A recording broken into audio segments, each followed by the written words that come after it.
मित्रों, आपका स्वागत है। तो आज सुनते हैं वृद्ध महिला मोटिवेशनल स्टोरी।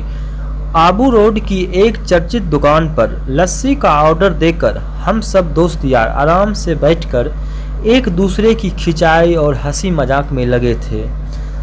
तभी एक 75 से 80 वर्ष की बुजुर्ग महिला पैसे मांगते हुए मेरे सामने अपने हाथ फैलाकर खड़ी हो जाती है।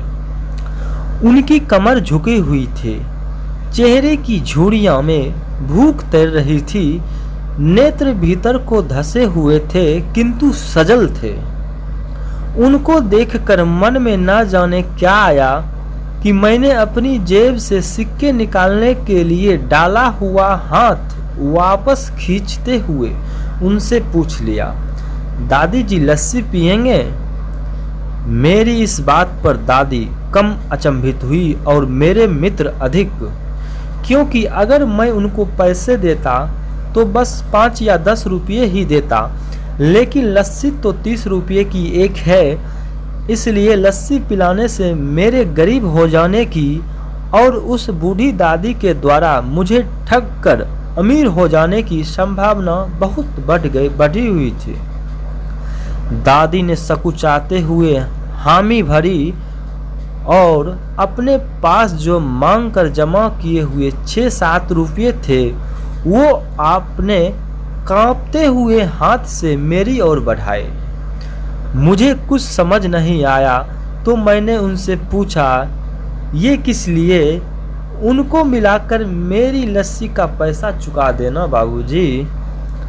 भावुक तो मैं उनको देखकर ही हो गया था, रही बची कसर उनकी इस बात से पूरी कर दी।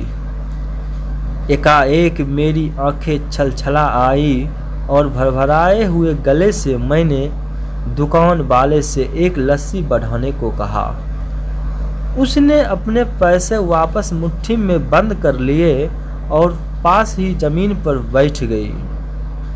अब मुझे अपनी लाचारी का अनुभव हुआ, क्योंकि मैं वहां पर मौजूद दुकानदार, अपने दोस्तों और कई अन्य ग्राहकों की वजह से उनको कुर्सी पर बैठने के लिए नहीं कह सका। डर था कि कहीं कोई टोक न दे, कहीं किसी को एक भीख मांगने वाली बूढ़ी महिला के उनके बराबर में बिठाए जाने पर आपत्ति न हो। लेकिन वो जिस कुर्सी पर बैठा था मुझे काट रही थी।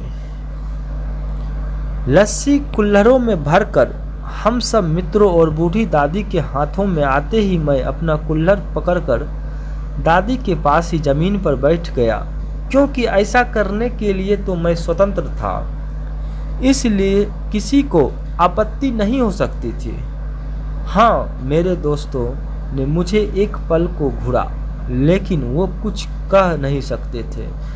उससे पहले ही दुकान के मालिक ने आगे बढ़कर दादी को उठाकर कुर्सी पर बैठा दिया और मेरी ओर मुस्कुराते हुए हाथ जोड़कर कहा, ऊपर बैठ जाइए साहब, मेरे यहाँ ग्राहक तो बहुत आते हैं किंतु इंसान कभी कभी आता है। अब सबके हाथों में लस्सी के कुल्हड़ और ओंठों पर सहज मुस्कुराहट थी।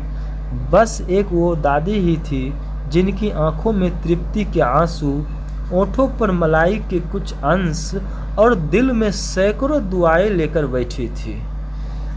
न जाने क्यों जब कभी हमें 10-20 रुपये किसी भूखे गरीब को देने या उस पर खर्च करने होते हैं तो हमें बहुत ज़्यादा लगते हैं, लेकिन सोचिए कि क्या वो चंद रुपये किसी के मन को तृप्त करने से अधिक कीमती है? जब कभी अवसर मिले, दयापूर्ण एवं करुणामय काम करते रहे, भले ही कोई आपका साथ दे ना या दे। धन्यवाद। कहानी अच्छी लगी तो दोस्तों शेयर करें, लाइक करें।